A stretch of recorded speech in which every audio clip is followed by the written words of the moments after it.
Okay, hello everyone, and welcome to today's session titled Get a Head Start on Medical School Applications Summer Planning.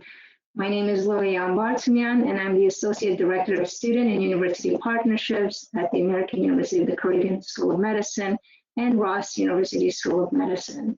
I'm also your host for today's event. We'll get started with today's session in just a few minutes, but first let me introduce you to our platform. All of our attendees are joining us in listen-only mode. You will, however, be able to communicate with us via the chat feature, which is located in your control panel. Please feel free to ask us questions using the chat feature. We will have some time at the end of this session to address some, if not all, of your questions. As a reminder, we will be distributing a recording of this session to all our attendees. Before I introduce our two wonderful presenters who will speak in depth about medical school application process in general, I'd like to take a few minutes to provide a brief overview of our schools and our admissions requirements. AUC and Ross were founded, both were founded in 1978 and have an almost 45-year history of educating physicians practicing in North America, Europe, and throughout the world. Ross and AUC are also the oldest Caribbean medical schools, with AUC located in the island of St. Martin and Ross located in the island of Barbados. Combined, our programs have an alumni network of over 22,000 strong. Moreover, AUC and Ross curricula is modeled on and is also comparable to that of U.S. medical schools. So what does our admissions process look like for those interested in our programs, and what do we look for in an applicant? As you can see from this slide, prerequisite courses are outlined on the right for each program. In addition to these prerequisite courses, we do also require a bachelor's degree. Do remember that we do not necessarily require the degree be conferred at the time of application, but rather completed upon enrollment in our programs. We firmly believe the value of reviewing each application holistically, which allows us to take into consideration each applicant's unique experiences, attributes, and academic metrics, as well as the contribution an applicant will make to learning and practice on our campuses. In doing so, we do not favor certain elements of your applications, such as GPA or MCAT score, over others. As a result of our holistic review process, a healthy number of our applicants are invited for an interview, which further allows them to elaborate and articulate their interest in our programs, as well as the field of medicine. Our programs also offer flexible start dates throughout the year, as you can see on the following slide, with 3 cohorts beginning each year in January, May, and September. Thank you, Lindsey. For example, if there are attendees who are interested in beginning their MD program this coming fall, that is September of 2021, it is now too late to submit your application to either AUC or Ross, or even both, for consideration. You still have time for that. Additionally, as a result of these flexible start dates, our cohort sizes are smaller and present an opportunity for students to learn from their faculty and peers in an environment that is supportive, collaborative, and intimate. There is also the benefit of maintaining continuity and not necessarily taking any time off, unwanted time off from your studies to pursue your MD program. So overall, these start dates offer a number of benefits. Various start dates offer a number of benefits to both prospective and current students. Earlier, I did mention that our history of successfully supporting and placing students in the field of medicine. So what does that look like for our programs? On this slide, you will see that student achievement at AUC is highlighted, and our residency placement rate for last year was 92%, and for our Step 1 USMLE pass rate, it was 94%. Likewise, at Ross goes equally. The following slide. Successfully numbers and placing students in various competitive residencies, as well as the successful passing of their Step 1 exam. 95% of our last year's graduates were successfully placed in residency programs, and 97% were able to pass their USMLE Step 1 exam. As these numbers demonstrate, we have successfully placed a very high percentage of our graduates in various competitive residencies across 24 specialties.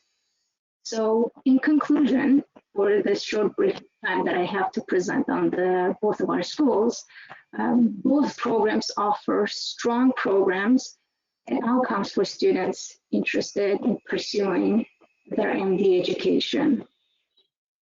That being said, if you'd like to learn more about our programs, feel free to contact me directly, and I will be entering my contact information in the chat shortly, as well as feel free to visit our website at aucmed.edu, rossmed.edu. Again, I will enter this information in the chat feature for you to easily access, as both of these websites offer abundance of resources and information for those who are interested in our programs.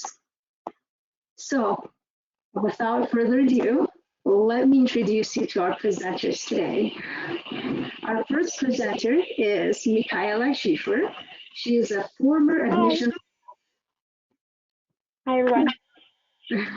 She is a former admissions counselor for a Big Ten university and was a staff writer for an international magazine before coming to MUNPREP as an independent college counselor. She is also a contributing author on niche.com and loves guiding students through their medical school applications and essays to the top colleges in the country. Our second presenter is Lindsey, a college counselor and tutor at MUNPREP. She is a journalist by trade whose work has appeared in Forbes, Dwell, and many other publications. Now, she helps students create memorable personal statements and applications that stand out from the masses. Lindsey focuses on helping students apply to medical schools, MD programs, and physician assistant programs. With that, Lindsey and Michaela, the floor is yours. Thank you. Perfect. Thank you so much for joining us today.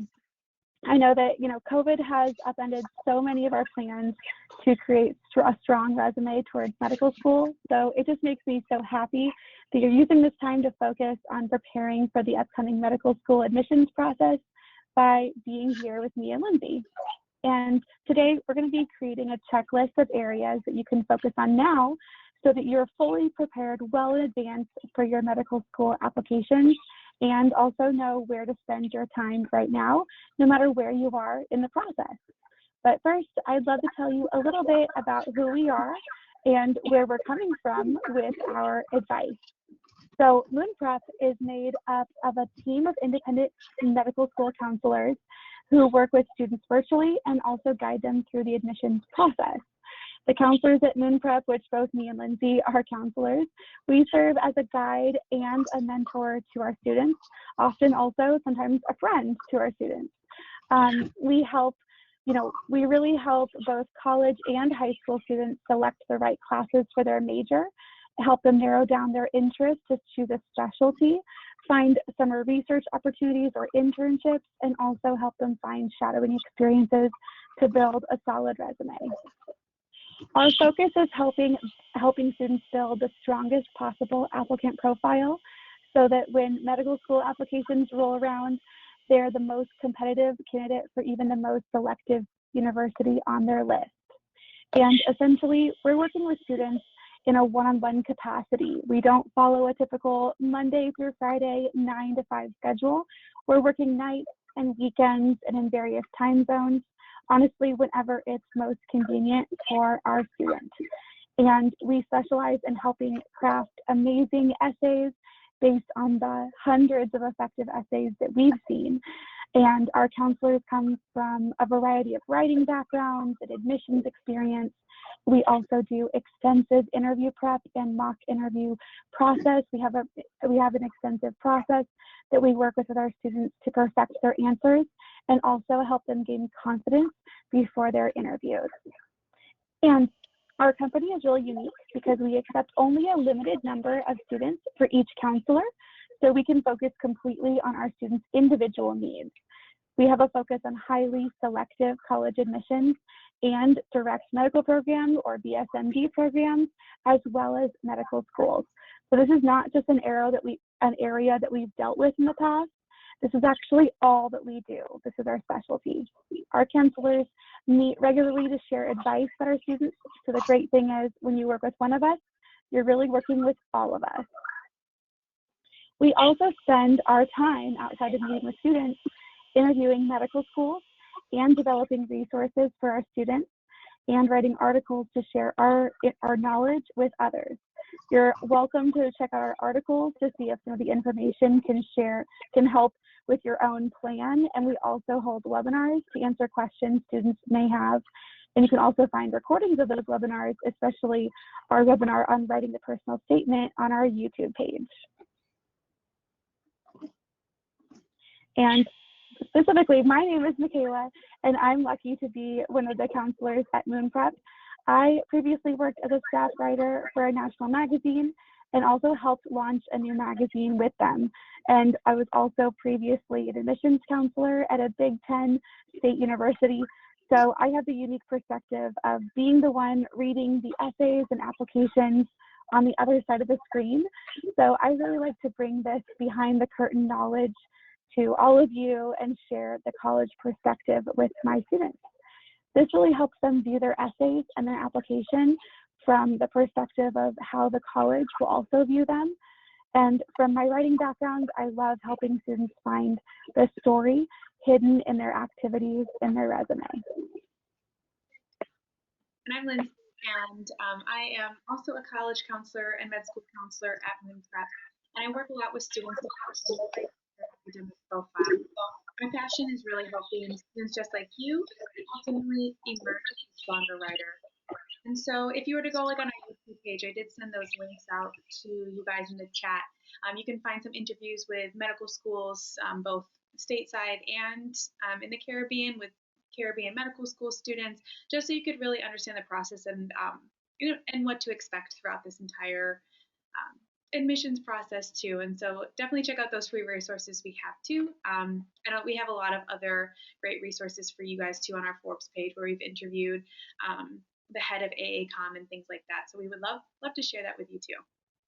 But today, a lot of what we're going to be talking about is the personal statement, because if you're planning on applying to medical school this cycle, a lot of your work should be over the next month or so be writing your personal statement. This can be a little bit scary. We're going to go over a lot of free advice to help you through that process too. But if you do kind of want to take that help to the next level, we can help you through this whole process. We have a $199 personal statement offer for you. We'll help you with a brainstorming call with an outline. You'll go and write your essay, and then we'll help you edit a couple of times too to make sure that it's as strong as possible, because a lot of the times those essays are where you'll really stand out with your extracurriculars, and we want to make sure that that you are standing out with your essay. And so I put my email in the chat, and so you can email me to get started with that personal statement offer, especially if you're planning on applying to medical school this cycle. But first, let's talk about how you can stay on track. And so I'm sure we have a wide variety of different years of students who might be planning on applying this upcoming cycle, maybe in cycles to come. So we're just going to go over a brief interview of how you can really be spending this summer wisely.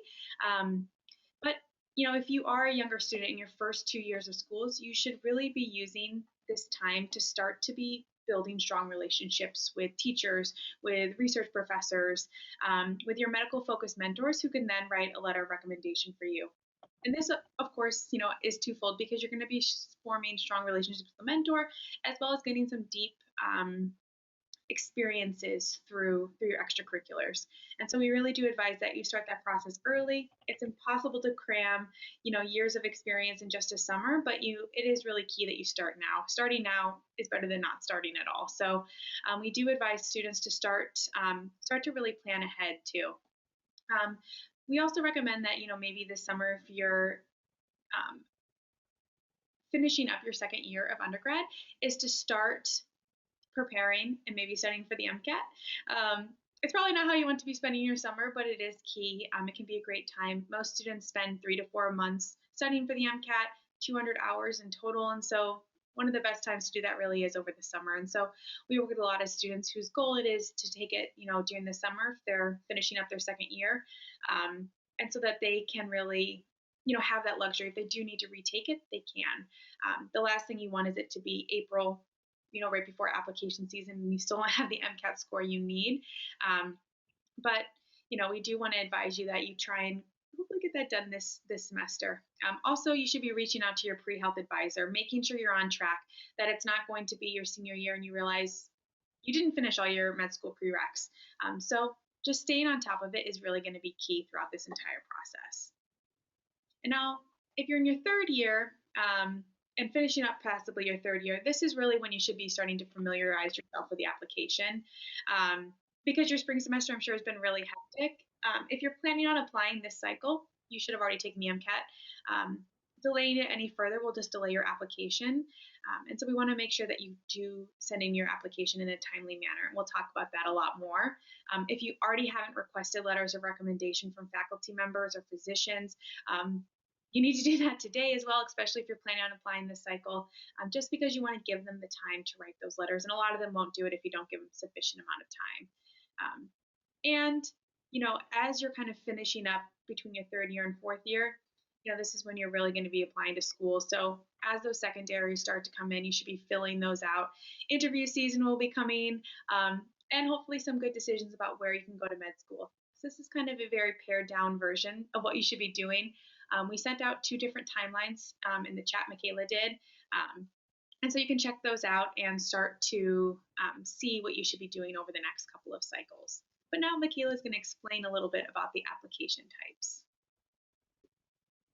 Yes, that second timeline was just sent out in the chat. So the first one is for medical students or MD students, and the other is for DO students. So feel free to check those out. That's an article, 2 articles that we've written in the past.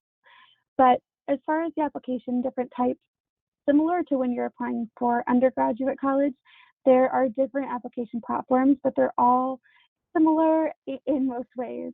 So most U.S. medical schools participate in the American Medical College Application Service, but all medical schools in Texas use the Texas Medical and Dental Schools Application Service. And currently, there are 2 separate application services for osteopathic medical schools in the U.S., which is the Texas, 2 services, and the Texas Medical and Dental Schools Application Service is for public medical schools in Texas. And then the American Association of Colleges for Osteopathic Medicine Application Service is used by all other DO schools. So the Texas application encompasses all MD and DO and dental schools for Texas, essentially. Using a centralized application system like these helps simplify the process more and also encourages more students to apply when they don't have to fill out their information 1,000 times, just like when you're applying to jobs. And they all require similar things: a personal statement, your activity list, letters of recommendation, transcripts, and just items like that. They just look a little bit different from platform to platform, but it'll essentially be all the same information. And then when you're applying to schools in the Caribbean, when you're applying there, which you're likely considering if you're watching this, the process is just a touch different, and it's important to note all the details so you stick to the right timeline for your plans. So you'll still be submitting that formal application the same way. with a personal statement and letter of recommendation and transcripts and your resume. So those main items are going to be exactly the same. The difference here is just more flexibility with a timeline. So you just need to plan ahead to stay on the schedule that you want to be on. They accept students on a rolling basis with 3 incoming cohorts of students starting in January, May, and September because they're on a trimester schedule. And this just means that you need to apply at least 3 months prior, but you can also apply up to a year in advance and have your plans just locked into place and ready to go and kind of, nothing worrying you. This also means if your MCAT score is not quite where you want it to be, you have the option to retake the MCAT test or update your GPA and apply to the next cohort instead of waiting an entire admissions year by taking an unplanned gap year. Yes. And so for our, juniors who are planning on applying right now, no matter where you're planning on applying to, if it's DO schools, MD schools, or a Texas school, all applications are officially open. You might not necessarily be able to submit yet, but you can start filling them out now. And so now is really the time to start, deciding where you want to apply, filling in your activities, filling in your transcript and things like that. And so here are some of the more important dates. For most, the application, like I said, is open, and you can officially submit usually at the end of the month from a lot of these different, or actually, I guess today was the 19th. So even for the Texas application, you can submit that as well. It's crazy. It's flying by. But for AMCAS, you can submit at the end of the month. And so each platform will be a little bit different, but no matter which one you're ultimately ending up applying to or through, you're going to need similar things, and time management is key. The earlier you can apply, the better.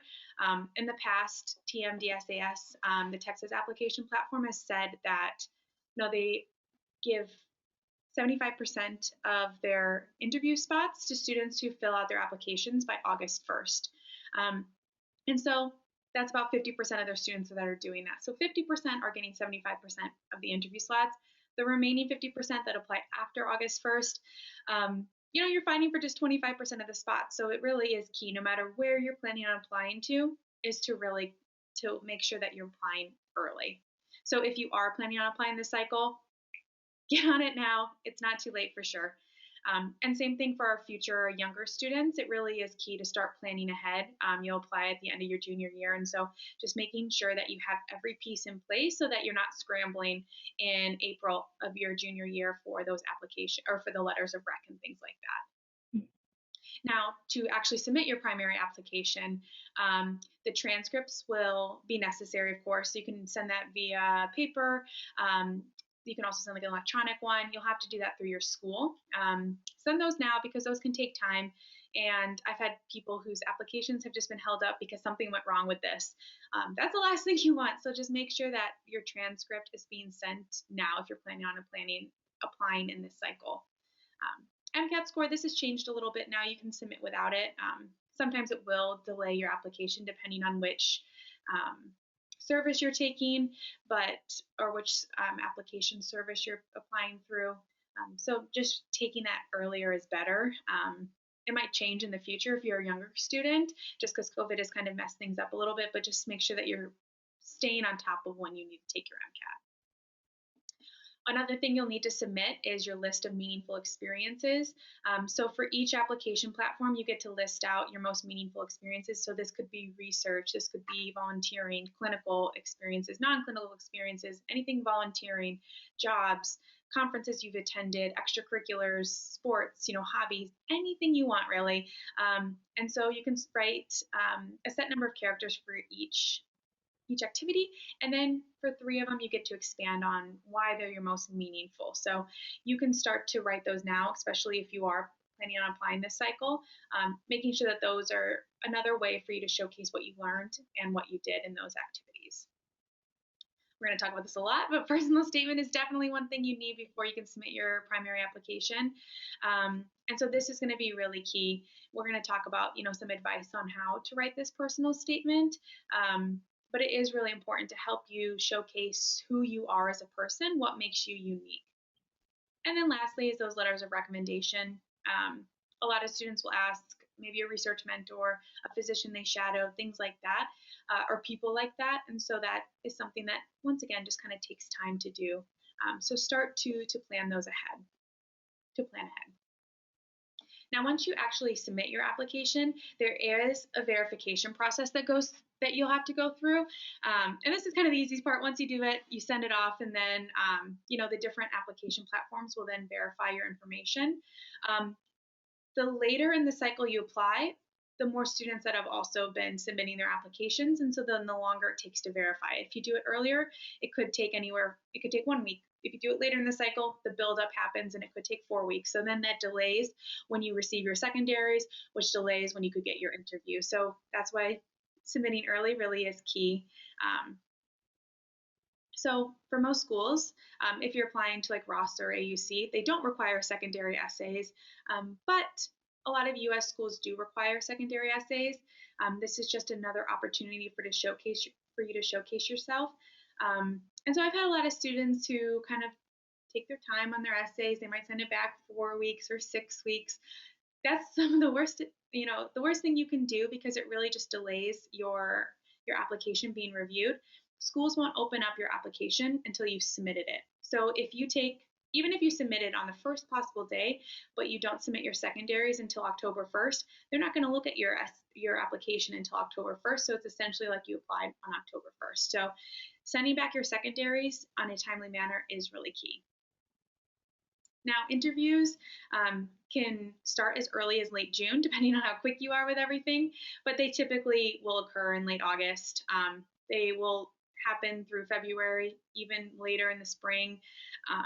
And so that can be a little bit difficult for students as you wait for more for interviews to happen. If you applied early in the cycle and are still waiting to hear back, that can be a little bit hard.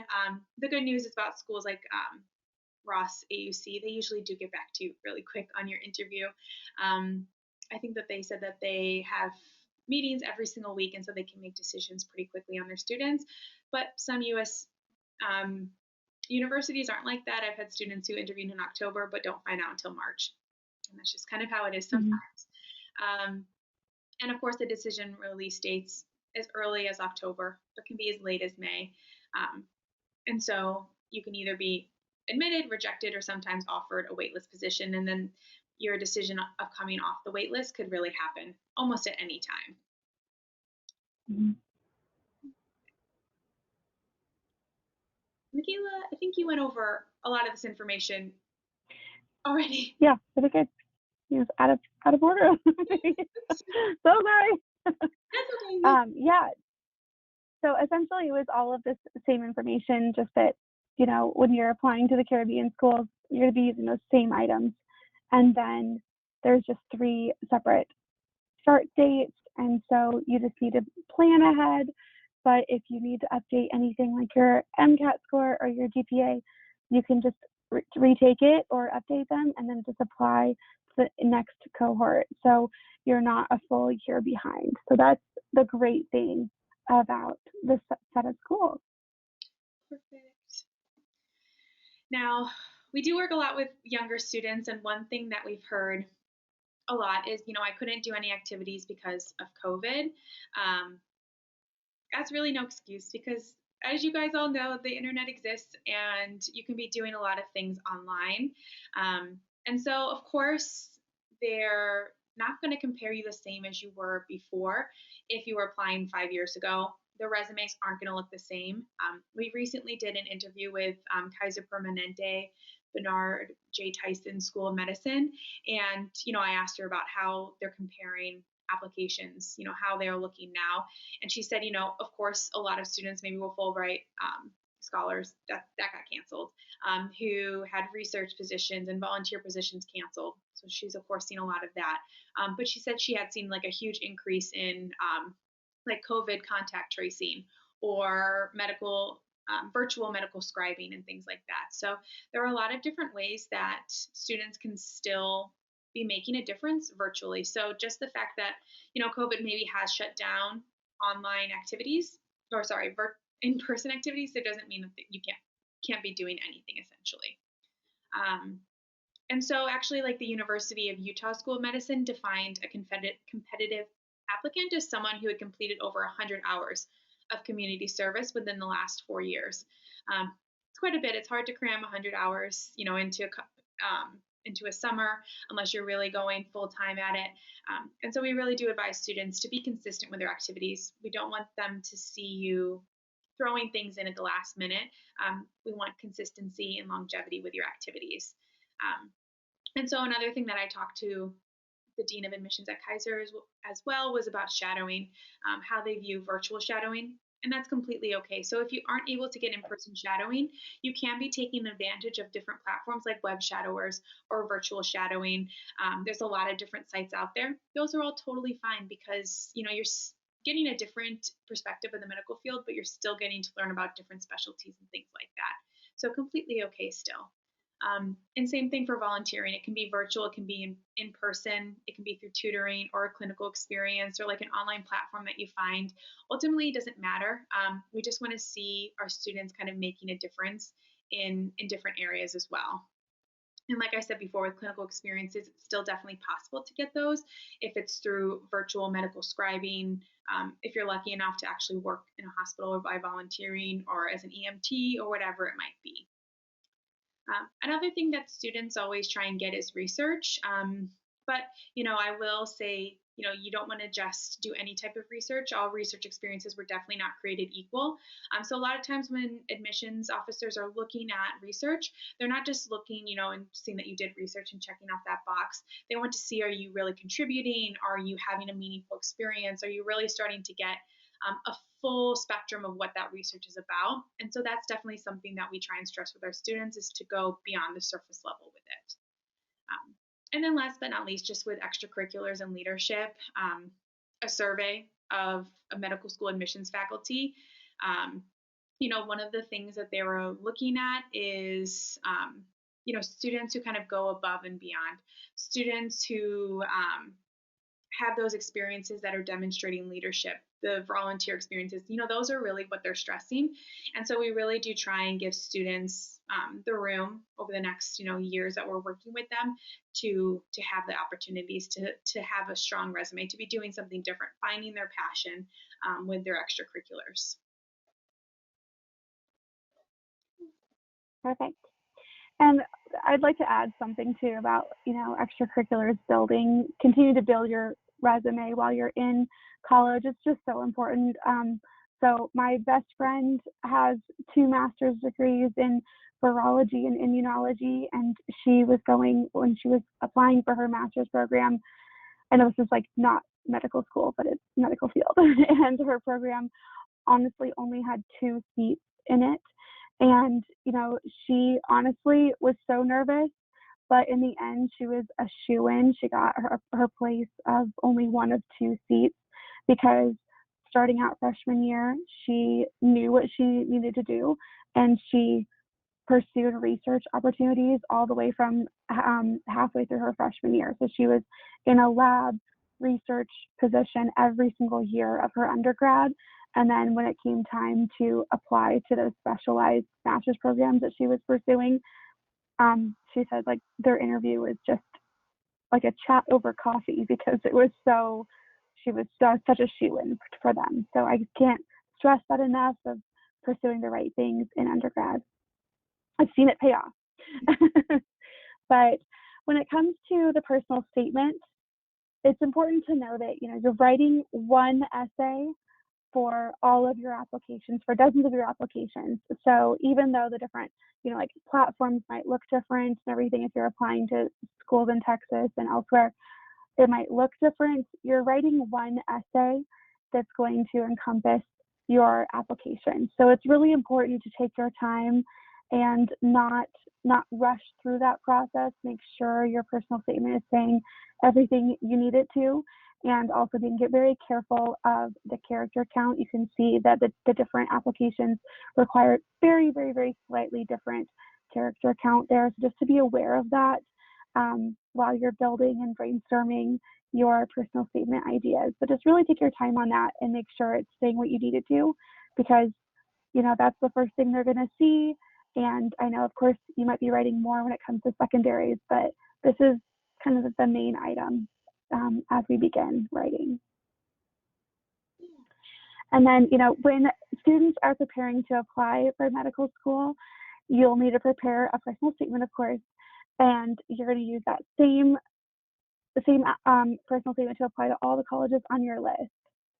And, take it into your dream school. You'll need not only great grades and test scores on the MCAT, but you're also going to need a strong personal statement. And the essay just really allows schools to do a holistic review of your application. They can kind of see you not just on paper, not just on the page, on your resume, but they kind of get to see your personality. And it just lets them see the full picture of who you are and why they should accept you. And this essay is really your chance to show off your personality. Again, just be on the page, be on the resume. And this is not the time just to restate your resume in longer form or just casually introduce yourself. This is honestly the time to stand out and let your words create a powerful message of your character and your plans. So the hardest part sometimes is coming up with your actual essay topic. And a lot of students maybe will brush this off or put it off to the last minute because it is a little bit more challenging. But you do have to remember that your grades, extracurricular activities, your MCAT score, they're just going to show one part of you. But this essay is the one time for the admissions officers to really get to know you, even if it's just for a short period of time. So how can you use those, 5,000 some characters to really show the picture of you?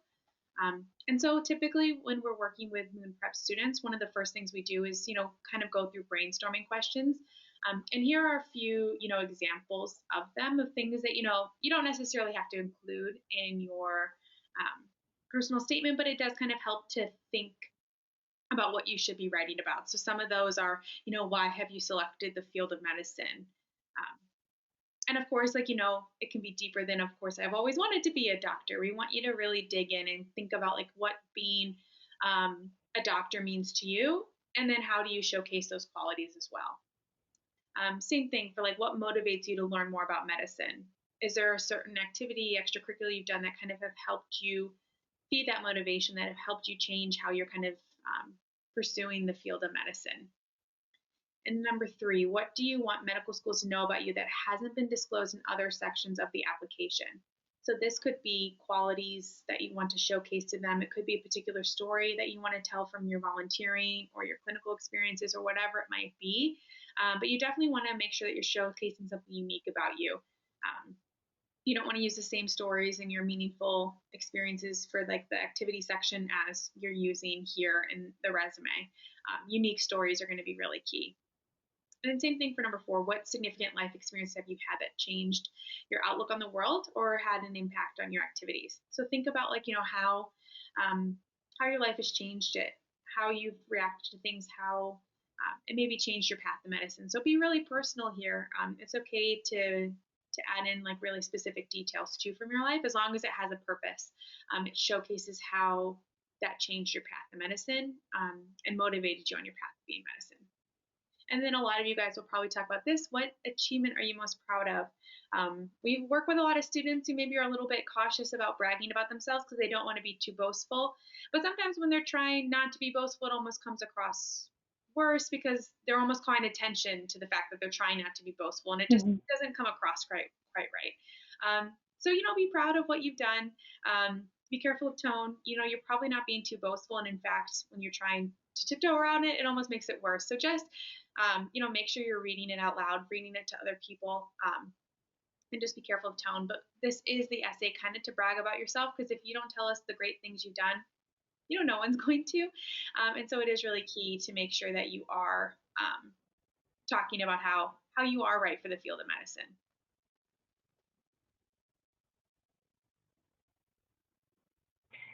So this is kind of the biggest question that we get when we hold our own webinars, and we always get, what should I write about? How do I come up with an idea? Where do I start when it comes to my personal statement? So we thought we kind of cover it here, and this is just our formula for doing it. Of course, everybody has their own way of kind of brainstorming and thinking up topics, and also kind of getting to the first draft, but this is ours. So our first step is to have students read over brainstorming questions and then answer them on a blank page, so that you've recently explored all the items that you have on your resume. You've refamiliarized yourself with the content that's usually found in personal statements. So even if it's tying something personal to something on your resume, you've kind of thought out all those ideas because you have read through those brainstorming questions and you've answered them kind of in outline form. Then your next step is to seek out as many sample essays as you possibly can to get a feel for the different types of formatting and different maybe elements or strategies that you see in play that really kind of like resonate with you, and that you might want to recreate or add an element of that to your own resume, to something that you feel like is really effective. And also sometimes you read an essay that will spark a really big idea for you, and that connects really well to a moment in your life that left a significant impact, and really allows you to like see the entirety of your essay just from reading an essay prompt. I just had this happen with one of my high school students that's applying for BSMD. She had an outline of a personal statement. We worked on it, and then I sent her some sample essays, and she read one that she had a complete idea from. A complete idea of an essay came to her from reading just one line out of a sample essay, and we changed everything. And I was editing it last night, and I was messaging Lindsey about how I'm like crying. This is such a good essay. I'm like, it's so amazing. I'm gonna print this out and put this on my wall because it's so good. And it literally came from reading one line in a sample essay, even though she already had her personal statement idea. So you never know when that will happen to you. And I also do really recommend creating a separate document for every element, so you can capture every element, every sentence that really spoke to you, every strategy that you really thought was effective when you're reading sample essays. Just kind of keep them all in one place. You can like reread them before you start to do an outline. Then you can try to think of ways to recreate that formula with elements from your own life and your own resume and your own personal statements, just ways to kind of, if someone's talking about, I love to bake because it reminds me of a mini science experiment in my kitchen. You could think about, well, I feel that way kind of about photography. You could like recreate that same thing, that same strategy, but using your own personal experiences. And then you create an extended outline with full sentences and even paragraphs, not just talk about dad here, just a full idea of what you want to say here, so the story is kind of shaped. And then you have a great structure to start with when you actually start crafting your sentences. So just for an example of this, if I started to write my essay and all I have in my outline is like mention service trip to Germany here, where my dad is from, my sentence might be kind of straightforward, like in the summer of 2012, I traveled to my father's homeland of Germany for a service trip. But if I allow some time to really reflect on what that trip meant to me, what it taught me, and then also let my outline kind of be introspective and had a larger outline, then when I kind of actually got to writing the sentences, I might have something like in my outline, talk about how visiting Germany in a service activity or role allowed my dad's homeland to feel more like my own home. And then suddenly, when I actually start to write my actual sentences, then it could come across, the ending sentence could be, I realized that I traveled from my own home to Germany with the blank mission, whatever. I was traveling the same miles my father covered decades ago, but this time in reverse. So just allowing myself to be a little more introspective in the intro, the outline really will pay off in your sentence building because you have more to pull from. It can allow you to get deeper. And also, just as a personal tip before we kind of move on from this, really, really spend time on your opening sentence, even if it's just the outline form. Honestly, I would say about 25% of the essays that I either help students kind of think of, or essays that I just write, just like writing sample essays and things like that. Honestly, 25% of them the entire idea of an essay comes from a great opening line. I'll just like think of while I'm driving, and then all of a sudden a great opening line will spark the whole rest of the essay for me. So spend time on that opening line, and just, you never know where it can take you if you have a really good one. Okay. Okay. Perfect. Well, let's go through one sample essay at least, and you can see a little bit about what we've been talking about. Written sample essays is really going to be key so that you do, like Michaela was saying, maybe have that stroke of inspiration and can go about doing it from there. So this is just kind of a cut up version of an essay of a student from last year, a couple years ago. So obviously you can tell she was abroad, and so this is definitely pre-pandemic. And we're going to read it out loud at least, and so that you guys can kind of see what makes it so good and why it's so good too. But it starts kind of simple, like, it's not really an insanely deep story. We're not seeing how she's changing the world. She's just literally teaching kids the difference between like look and watch and things like that. But I'll read it out loud. So Jinja, really, I probe as I serve as a sounding board to my 3 6th graders. I began our after-school class by asking, what is your favorite movie? It took weeks of fist bumps, words of affirmation, and self-deprecating jokes at my Korean skills to finally hear my students' walls of self-consciousness crumble as they filled the room with their voice. Hearing the phrases, I looked Moana, and yes, really, I watched him, I decided that we're going to work on the verbs watch, see, and look. After practice, I had them teach me similar Korean phrases. My students giggle while I stumble through pronunciation. And so a lot of what we kind of love about this essay is the hook. You're kind of interested about, why she's doing this, what she's doing. It's just a simple story, but she adds in enough details about how she's forming that relationship with these young students, about how she's, learning how to connect with other people, which is a doctor. It's going to be really key for you to be able to do. And so it's a simple story. It's not very long, but she gets that point across really efficiently.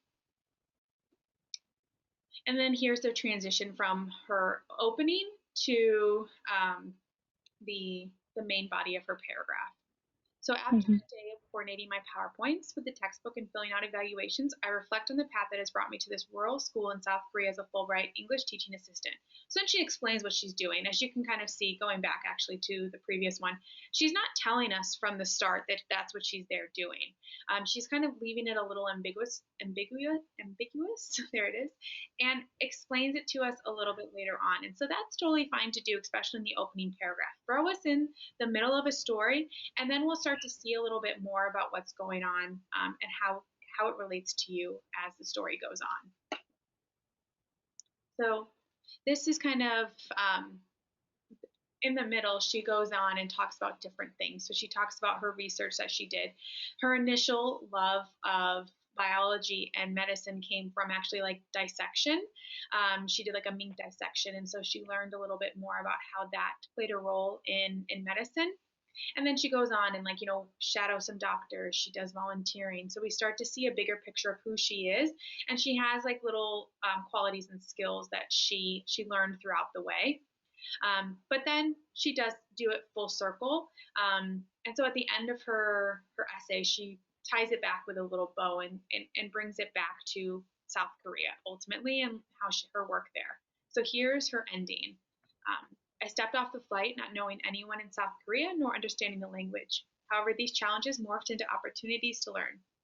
I've grown to be sensitive to my tone after seeing my students shut down because they thought I was angry when I was just surprised. After experiencing invalidation as a doctor quickly sent me home with antibiotics and a foreign explanation, I've committed to making sure others feel heard. This year has ignited feelings of gratitude for my position as an English speaker in America, and I'm motivated to serve populations who do not hold the privilege. What started as a mink dissection that sparked a curiosity for sciences has transformed into a confident decision to pursue a career as a physician. I'm eager to serve as the nexus between medical science and the communities. As a physician, I will love my patients, actively listen, and respect differences to work towards healing, while also conducting research to drive advancements in patient care.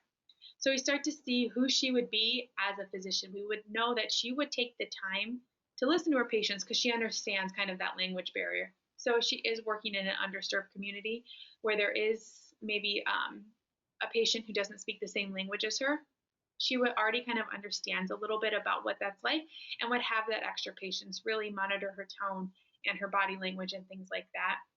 We start to kind of see how she would actually be as a physician. And that's exactly what you want to do. You want to showcase how your qualities have helped lead you to be a confident and mature doctor who's really going to use the best skills, their skills to the best of their abilities, essentially. So this essay definitely wasn't written in one night or in 1 week. And so that's why it is really key to start early, to begin that process a little bit beforehand. And so if you are planning on applying this cycle, we can definitely kind of help you through that process of making sure that your essay is standing out, because we want to be able to showcase your extracurriculars, your qualities to the best of your ability in your essay. And that might take, a couple different drafts before it gets to where you want it to be. All right. So we are starting to wind down. If you guys have any questions, I see that there's some in the chat, but you guys can definitely send in more questions and we'd be happy to answer. But I'll go over one last slide, at least about how, med school admissions are going to be affected by the coronavirus. And so it's no secret, there was a huge increase in applications. AMC reported an increase in 17% in the last decade, just so you can compare. It typically, on average, increased by less than 3%. And so every single year, kind of steady, but this year, a huge, huge bump. And ACOM saw the same thing. Applications were up 19%. And so kind of once again reiterates the fact that students really do need to be applying early. In that interview that we did with Kaiser recently, that was one thing she really stressed. You can be an excellent student, but if you apply too late, there's nothing they can do because there's no more interview spots. They've already given away, the spots. And med schools, as you guys know, don't have a ton of seats available. And so it is really key to get your application in and make sure that you're beating out maybe someone who's really similar to you that just applied a little bit after you. So that is really key. One other difference we saw was that there were more virtual interviews offered, in some cases at least. Like, for example, the Texas A&M Health Center College of Medicine in Bryan, Texas, they had a 9% increase in applications, and they also did 9% more. And for them, it wasn't a big deal because it wasn't a big financial hardship to add, extra interviewers, because actually with the virtual interviews, there was more scheduling flexibility. And for this school in particular, they did extend their interview time frame, partly to accommodate candidates who had experienced delays gathering recommendation letters and other elements too. And so that was really something that we saw, that there were more interviews in some case being offered. Definitely more virtual too. I think every single school went virtual this year. And it was just a little bit easier for students to be able to go to more, especially if it was more of a financial burden.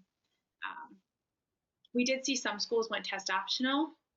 If schools are going test optional for 2021-2022 cycle, I have looked into it, but I haven't seen any. And so if you haven't taken the MCAT yet, definitely do take it. It will still be required in the upcoming years, would be my guess. And then the last kind of question, because there have been such an increase, 17% more applications, will there be more seats? The unfortunate thing is no. Schools usually decide their class size in advance because they want to be able to match them with resources like clinical training, things like that. So they don't want to put themselves in a spot where they can't train those additional students. So even though there is huge increase in demand, we're not going to see the med schools, at least this year, expanding their classes. Maybe in the future they will to meet the demand, but not this year, unfortunately. Okay.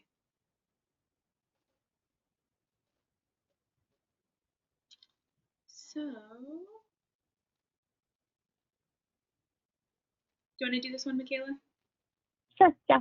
And, we really know, that your time is valuable. We want to schedule a meeting with you if possible, because we would love to work with you on anything you need help with. Not only do we have that personal statement package kind of created just for you guys, that are attending here, but we also can help with things like interview prep, traditional and MMI interview prep, as well as helping you select the right medical school. And the great news is that we offer convenient hourly packages. If you want to go beyond that personal statement package, we offer convenient hourly packages and no long-term commitments. You can cancel anytime. And also, there's a full refund of unused hours. So if you sign up for 20 hours, do a 20-hour package with us, and we only use 10, then you get 10 hours right back to you. So, and they're also, all hours are completely transferable as well. If you have a sibling that's going to be going through the process and you want to gift them 10 hours of help, if you only use 10 or something like that, and they're again completely refundable. So anything you need, we're very flexible. So that is why we just wanted to put our information out there, and it's also in the chat if you want to email us, and we would love to schedule a meeting with you and just ask what items you would like help with, and we can just be your partners through the entire process. Anything you need help with, we have experience, and we're here in your corner. And we know your time is valuable, and so our goal really is to make sure you left this webinar learning and feeling more confident. So if you do have any feedback, we would love for you guys to leave us a review on Facebook. I just sent out the link. And so we would love it if you left a review for us. If you do have any feedback of what we'd like us to improve on, you can go ahead and send me an email. I'll put that in the chat right underneath that too. And to thank you kind of for your time, we've put together about a 55-page ebook or so to kind of help you through this process. It's our medical school essay blueprint. It's got, how to brainstorm a topic, how to strengthen your word choice, real examples of essays that worked, and to thank you for taking the time to write us a review, either on Facebook or via email. We'll send you that for free. And so we really want to thank you guys, and if we'd love to hear your questions as well. So we do see that there's some in there. Michaela, do you want to tackle any of them? Do you see them? Yeah, we also, before we get to questions, we hope that you'll join us for future webinars so we can answer more of your questions. And of course, if you have a suggestion of a webinar topic that you'd like to see covered, send us an email. We're happy to research it and do an entire webinar on it. We'll tackle anything. But I did want to send out kind of the copy of our schedule of webinars. So that should be in the chat now. And I also wanted to leave you, as we start to answer questions, with just a few ways to contact our company for individualized advice. And of course, you can go to our website too, and there's a ton of free resources that we have on our resources page.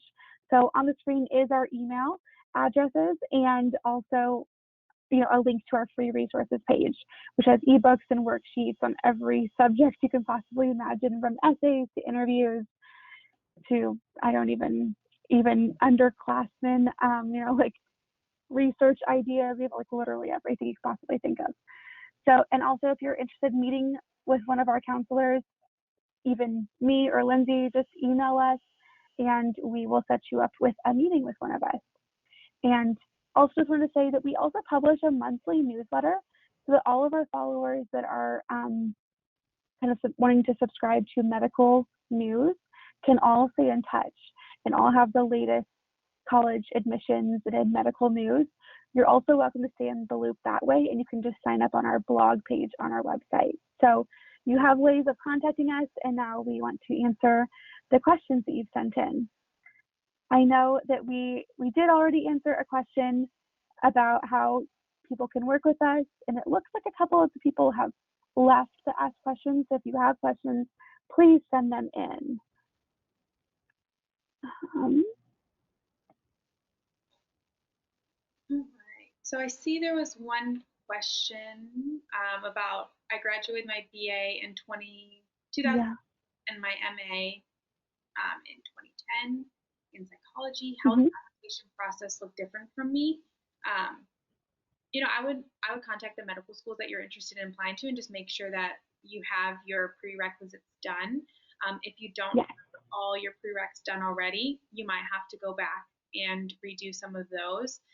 But otherwise, the application process would look similar. Instead of having, letters of rec for your teachers, it might be more of a, where you're working, your job, and things like that. Non-traditional applicants are definitely on the rise, so it can sometimes be a little bit more daunting, but there's no reason to not go ahead with it. If you took the MCAT previously, I believe they're good for like 4 or 5 years or something like that. So if you haven't taken the MCAT or you took it a long time ago, you might need to retake that. And so that might be a little bit more work. But overall, you'll still have, the same kind of things. You would still be maybe volunteering in a hospital or as an EMT or whatever it might be kind of throughout this whole process to make sure that you do have the same, not the same experiences, because you are going to look very different, and that's totally fine. But it's always a good idea to make sure that you do have a strong, medical background too, so that you can prove that you can handle the rigorous course load as well. And I just saw another question come in that said, can you please do a webinar for step-by-step process of how BSMD application process is different from regular college and medical programs? Yes, we have one scheduled, and I'm trying to pull it up right now on my other screen. I'm so sorry. Yeah, if you go to the Moon Prep at Eventbrite, you'll be able to see all of our upcoming webinars, and we do have quite a few related to how to get research, how to stand out with your extracurriculars. I can't remember what else we kind of have going on, but we do have quite a few, writing a personal statement and things like that. And then we have the what BSMD candidates need to do this summer, which will absolutely have information about the BSMD admissions process. So let me, here we go. Here is the registration to that.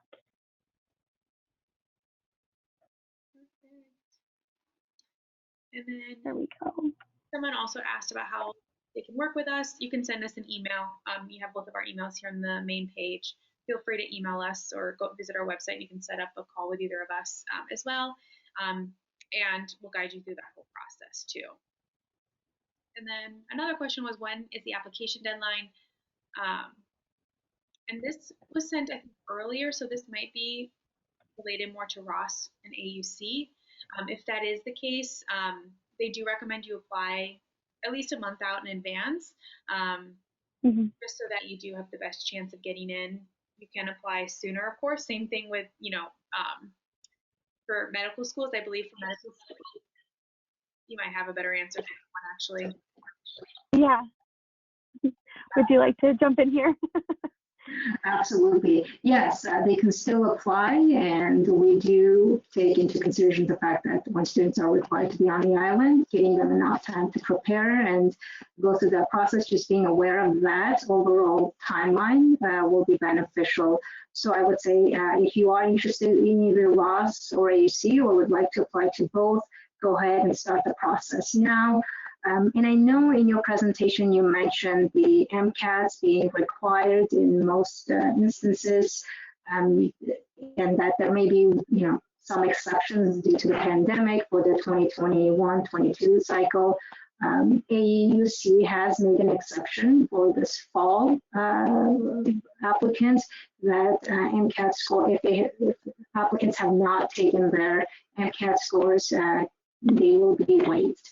That is, however, not the case for Ross University School of Medicine. So if we have people on this call who, don't have them, the opportunity to take the MCAT score but would like to start their MD program as soon as possible, AUC is definitely an option for them for this fall. And then just want to clarify, they haven't taken it. If they have taken it, they need to submit their scores, correct? Correct, yes. I think that's the important thing about that one.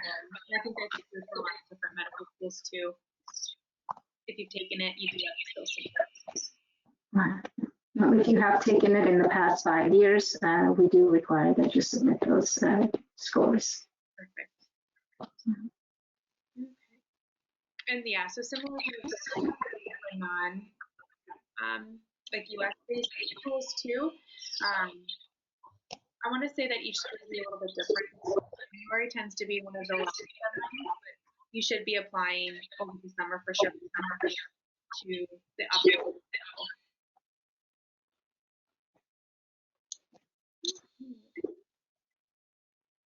We answered all the questions.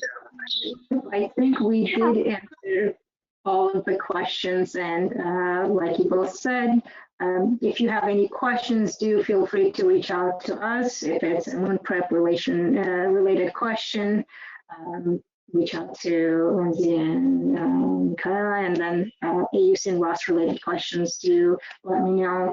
I did enter my contact information in the chat, so you should have that as well.